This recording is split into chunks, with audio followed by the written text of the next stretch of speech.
everybody is really, really understanding. Like the guy to the left of me at Eroica said, look, I took 30 years off. And I can come back. And I went, wow, I took 3 years off. Welcome to another episode of Contrabass Conversations, your show covering life on the low end of the spectrum. I'm your host, Jason Heath, and today we're sharing the story of Jennifer Bradbury and what happens when life throws you a curveball, or three in this case. Jennifer's done it all. She's performed all over the East Coast. She's taught privately. She's taught public school, and everything changed with the birth of her triplets at 25 weeks. We'll get into that and share her story. It's inspiring. It's transformative. I know you'll love it. And today's story comes in three parts. Part one, the story of the triplets, their surprising debut onto the world stage, and what it felt like for Jennifer playing a gig for the first time in years. Part two, trial by fire in the music teacher trenches. And part three, the power of an open mind. I'd also like to thank our sponsors, D'Addario Strings, Upton Bass, and the Bass Violin Shop, and we'll be hearing more about them later. Part one, the story of the triplets. And to open, I'd like to play a clip from Jeff Bradbury, Jennifer's husband, from the TEDx stage. We didn't know if one was going to survive, we didn't know if two were going to survive, and we certainly didn't know if all three were going to survive. When you're born at 25 weeks, you don't have eyes, you'd hardly have lungs, and you look like a tadpole. You are translucent. The first time I saw my kids, I literally saw the person's hand through them. Talk about everything in your life changing in an instant. And in Jennifer's life, obviously so many things changed, but the bass took a back seat, and she just came back to it, just performed for the first time in public in years. Here's the story. What did it feel like getting into that first rehearsal after? Oh, wow. Well, we can start backwards. Okay, I just did an actual gig on Sunday that was Dvorak Cello Concerto in Eroica. And when I got back to the car, it said 104 degrees. And this is North Jersey, where it's supposed to be cooler. Oh, no. And of course, the air was on, but the stage was hot. Mm-hmm. And it was exciting. I had a chance. I only played the dress for that because in North Jersey, getting everywhere is a little problematic because getting out of my local area takes me about 20 minutes to get down the mountain. Okay. And off the island. So the gig was about an hour away. Actually, the one bass player was at the convention, and then I met two other bass players who played in Summit. But then the guy next to me subs for the New Jersey Symphony. So just being able to come into a gig cold and be surrounded with, bass love. The same time you guys were at the convention, we were playing Eroica. Mm-hmm. It was exciting. Outside of the love I have for my triplets and my husband, bass is right underneath there. So it felt really, really good, even with the weather, to just sit and just play through the whole thing, repeats and all. People keep telling me it's like riding a bike. When I first sat down to play with Ridgewood in February, I went, it really helped me focus, because up until that point, I was, and I still am, worried about the health of my triplets, that I didn't have time. I wasn't able to focus on anything else. And it was such a relief to just look at the conductor and say, okay, beat one. I got it. And not to worry about anything else. Yeah. And just to be a part of that group, mm-hmm. just lose yourself in the sound, but know that, you're contributing. The focus and the ear, I think, are there, but everybody is really, really understanding. Like the guy to the left of me at Eroica said, look, I took 30 years off. And I can come back. And I went, wow, I took 3 years off. So just knowing that it's possible is exciting, and it keeps me going.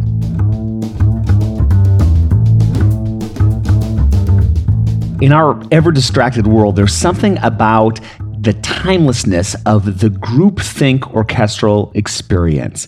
We dig into that. I love Jennifer's thoughts on the subject. 80, 100, whatever people, like all focusing on one thing for 2.5 hours without cell phone distractions and without this and that, and then like go through a piece like the Enigma variations, right? I don't know, that I feel like that's so therapeutic for me. I'm sure you felt something like that as well. Well, it is, because I knew that at the time my husband was with my kids, so my kids were fine. And it just gave me a chance to know that even with all of the work I do for their medical and for advocating for school, that there was still like a little bit of me down there somewhere. With two musician parents, I think the question comes up so frequently, when are you going to start them on an instrument? Not will you, but when. We dig into that. That's what I hope to do with my kids. I joke about it often, but I have my quintet ready, or my bass quartet, whatever they want to choose. And I will be very excited to, we both, because my husband is a musician as well, will be very excited to teach them their first notes. And are their first notes going to be on the bass? Well, funny you should say that, because I found my grandmother's, I'm told it's a melody flute. I made out of sheet metal from the public schools in Philly. So I was able to, I took out my practice mirror, which I hide in the closet. And my son, Robert, who comes home in the afternoon, in the afternoon because he's half day, grabbed it and I stuck him right in front. I said, okay, put your finger here, cover the holes. And for a second, he looked at himself in the mirror and he made a sound. I can do more with him, and we'll be very excited when the others get interested as well. I have taken out my bass for him because he knows how to manipulate the iTunes library. So right now he knows about 5 or 6 AC/DC tunes, and midwinter, when we're looking for stuff to do, I found a video of a bass tab that I faked, and he just wanted mommy to play Back in Black on your bass, Mom. Can you play AC/DC on your bass? I said, sure. And that's how we passed the time away. Well, so the EduTriplets are making music, and some of the first notes have been AC/DC related. So that's good. AC/DC, Bon Jovi, but the kids knew. Well, Robert knew that when I was doing the Elgar, we would bargain. I said, okay, one AC/DC, and then it's mommy's turn, and we're going to listen to Elgar. And he has the finale rhythm memorized. He'll go da da da da da. Even now, even though I haven't played it in a month or two, and then he knew that mommy needed to listen to Cello Concerto Dvorak, and he articulated those words that he had to work hard to get that out. And he liked the third movement of Beethoven, of course, because of the dynamic difference. So you got to make it a game, whether you're in public school or whether you're teaching a 3-year-old. So you go, okay, it's so. And then I'm shouting forte in the car, and he's loving it.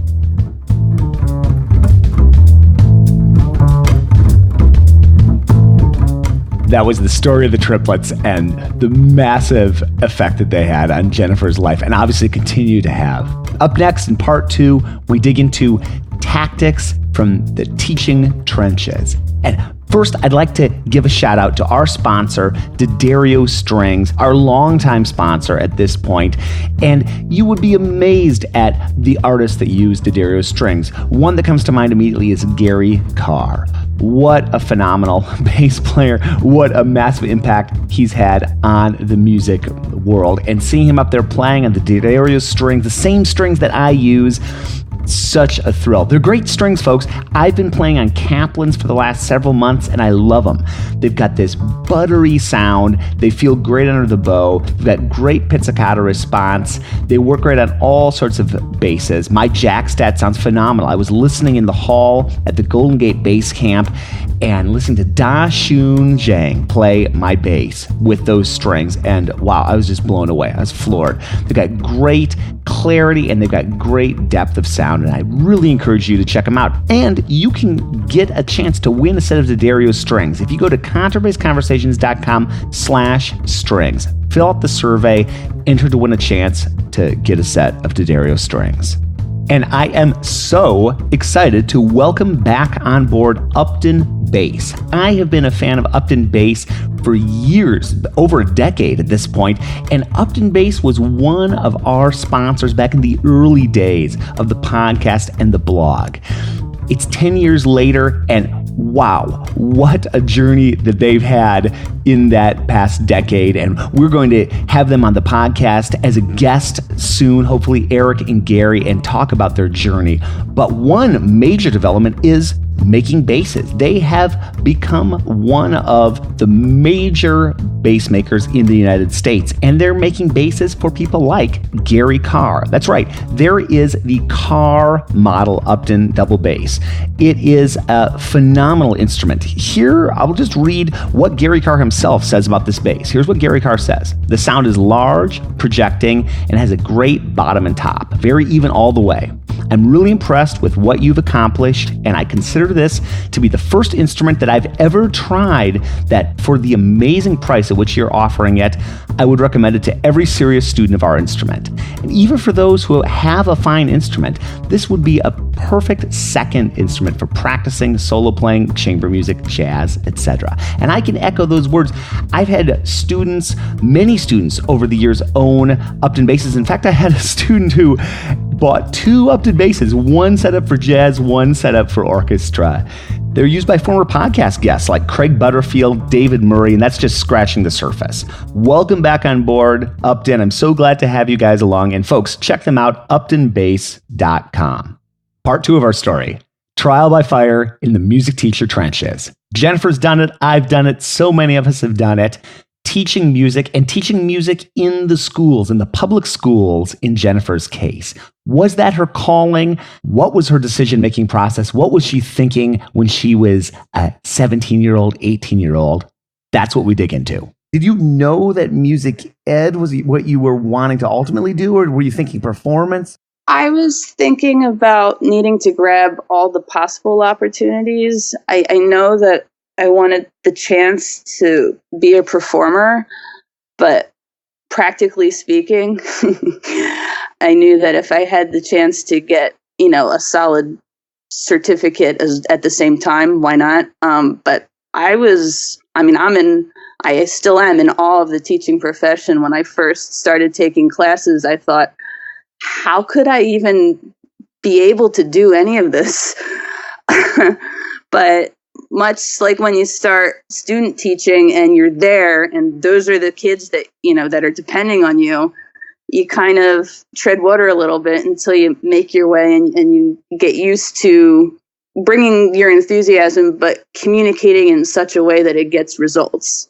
Any of us who've taught, whether it's a private lesson or a classroom full of 4th graders, we've got stories, road warrior stories, teacher warrior stories. Here are a few of Jennifer's. Oh, I've had trumpet mouthpieces hidden inside the actual bell. No. I've, variety of reed problems. Yeah. But, you just have to laugh and say, okay, let's do this. And I needed to readjust, but the same principles apply. You have to tap your foot. You have to keep a steady beat. We're going to make a nice sound because that's what everybody really wants inside. Sure, you can, goof off, experiment, which is important since it's 4th grade and you're doing it for the first time. But it was very important to me that I was able to line up my kids for, twice a year for their assembly. And that the rest of the school they knew ahead of time, we were going to hear everybody play together. It can be so overwhelming. And I've been in Jennifer's shoes. I've taught classrooms full of kids, and that feeling of almost terror/horror and looking and knowing that you are responsible for training these kids, for setting procedures that they'll just be used to, for making a safe environment. There's so much to think about. I think it's such a critical topic. We dig into how Jennifer establishes procedures, how she addresses issues in the classrooms, all that kind of good stuff. I had 5th graders, 6th graders, and middle school that were used to a variety of teachers and expectations. And to get them to understand that when my hand goes down, we play the first note of the scale, and that everybody has to do it at the same time. And we're working together as a team and affecting each other and getting this really amazing sound. It took time. And I remembered that I was listening to just pop radio, and Justin Timberlake, like, he counts to 4 in his head. And I had to say that to my 6th grader. I said, you can sound just as good as this. You just have to tap your foot and keep counting. And that was probably the first time that everybody connected the idea that we were all on the same team. And the proudest moment of my time in that school district was when I could bring those very same 6th graders who were then 8th graders at the time, and we won a superior rating at the Dorney Park festival. Where can you take kids in those years, those elementary, middle school years? That's what we dig into next. Musically, it's just phenomenal where you can take a kid from 6th grade to 8th grade. No, and some of them I'd started, I taught 4th through 8th grade strings at one point. And it's neat because at first they try to push your limits. They try to it was a pull-out lesson, so they try to not show up. And they weren't used to the fact that, no, Mrs. Bradbury was going to find you. And but because it was that school district, I had to constantly be talking with their teachers to make sure the grades were okay, that their family life was okay, that everything non-musical was in line, because that was affecting us effectively sharing the kid. Sharing the kids is one thing, but something that always bummed me out when I taught public school was losing kids to other activities, especially if it was musical activities like choir, band, that sort of thing. They were pulled in so many different directions. And at first it upset me. Hey, I worked with you. Why are you switching? But then I realized they're still doing music. So a lot of them would go into chorus, and at least I knew that they knew how to read music. So giving them a foundation was really important for me. And having the triplets and seeing them in therapy and go through that, how has that affected the way that Jennifer teaches or might teach in the future? Added to being a public school teacher would be my experience with therapy, watching my kids do physical therapy, occupational therapy, knowing that, the arms have to go, let's call it cross midline. And, if I could have a class right now, I would absolutely have them stretching in different directions just because of everything that I've internalized from watching occupational therapists work with my kids. What are the big differences, and obviously there are many, but what are the big differences between teaching an orchestra class or an ensemble class and a private lesson? That's what we dig into.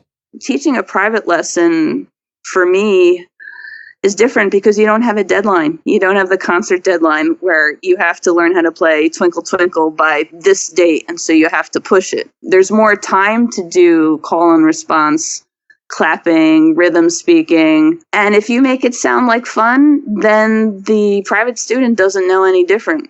So how do you actually become an effective teacher? What are some of the tools and tactics that you use in the classroom? I thought about that so much. I've read books, I've attended seminars, workshops, and I love Jennifer's perspectives on how she became an effective teacher in the classroom, what she did. It's not that I stand in the middle and conduct. You have to literally be in their face. They have to know that as they're bowing, I'm going to correct their high second finger. Incentive. I played my bass with them. I got a bass. I got a school bass. I brought my bass.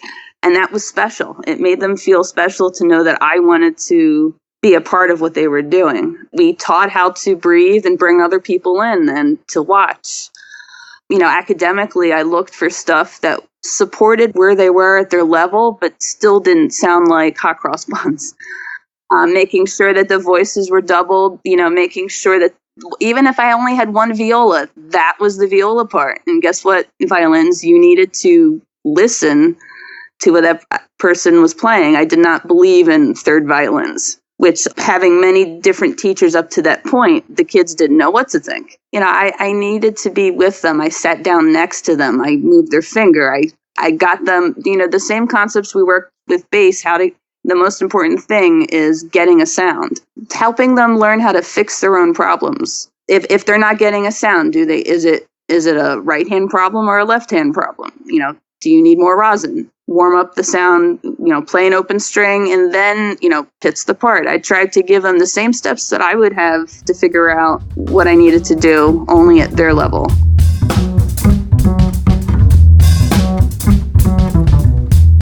That was part 2, Trial by Fire in the Music Teacher Trenches. Up next, part 3, The Power of an Open Mind. But first, I'd like to give a shout out to our last sponsor, and this is the Bass Violin Shop, which offers the Southeast's largest inventory of basses. That's laminate basses, hybrid basses, and carved double basses. So whether you're looking for the best entry-level laminate or a fine pedigree instrument, there's always a unique selection ready for you to try. And they take trade-ins and consignments, so they're both welcome. Check them out, bassviolinshop.com. Part 3, The Power of an Open Mind. And it's not a linear path, this music path or this life path for any of us, as you've heard from Jennifer's story. Here's Jennifer's advice for those venturing out into the music world, those 17, 18-year-olds heading off to college to start a career in music, possibly. I think it's important to keep an open mind. I know a lot of people go to school and they say, I'm going to do this. And it works for them because those are the same people that I see winning jobs that I went to school with, which I'm very, proud of them for achieving that. And then, and of course, there's other people that fall out of the music world. But I think in the big picture, don't say no. Don't knock it until you try it. I went from being a string specialist to doing elementary strings and band. And that could have been the end of the world for me. But instead, I went and found a grade 1 Mickey Mouse march that the kids loved to death. And that was the carrot to get them to play together for band. I was incredibly lucky to pick up bass when I did, to have the support in the Philadelphia area when I lived down there, and to have Mr. Bianco as a teacher, and to then go to Peabody and study with Paul Johnson, who also kicked my butt, and everybody down there, to then go into the public school where they honestly don't care who you played with, because the principal is the biggest thing in the room.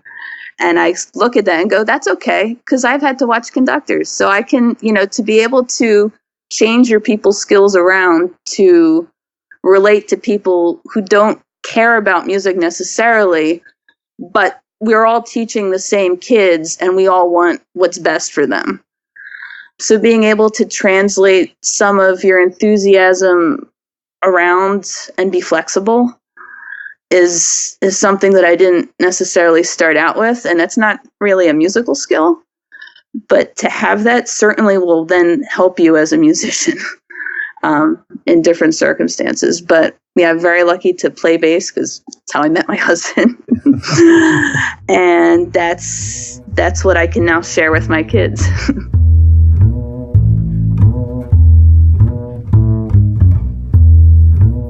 Well, thanks again for chatting, Jennifer. And if you'd like to learn more about the story of the triplets, check out our show notes and Jeff Bradbury's complete TEDx talk. It's definitely worth watching. Thank you also to the great Ruben Rogers for the bass tracks throughout. Check him out on his website, rubenrogers.com, and hear our podcast interview with Ruben as well at contrabassconversations.com/Ruben Rogers. Thank you to Trevor Jones, my partner in crime at Contrabass Conversations, who's given me so many great ideas. I can't wait to get some of these projects out into the world. Thanks again to our sponsors, D'Addario Strings, Upton Bass, and the Bass Violin Shop. That's how this show happens. It wouldn't be without them, so I thank you so much for supporting the show. If you'd like to get in touch, I'd love to hear from you. Feedback at contrabassconversations.com will put you in touch with me. Let me know an idea for a show, a topic for a show. That's where I get my ideas these days. It's from you, the listeners. It's so exciting to hear from people all over the world and what you're up to in this amazing world of the double bass. And if you enjoyed this episode, I would appreciate it. I know Jennifer would appreciate it if you would share it on social media. Share it on Facebook, share it on Twitter, share it wherever you hang out online, and forward it to a friend. That's how this show grows. That's how we're able to keep bringing these episodes to you each and every week. Subscribe to the podcast if you haven't, wherever you get your podcasts, if that's iTunes or Stitcher. And if you don't even really know what a podcast is, contrabassconversations.com/app. We have an app for iOS, for Kindle, for Android. Thanks again for tuning in, and we will see you again soon for more life on the low end of the spectrum.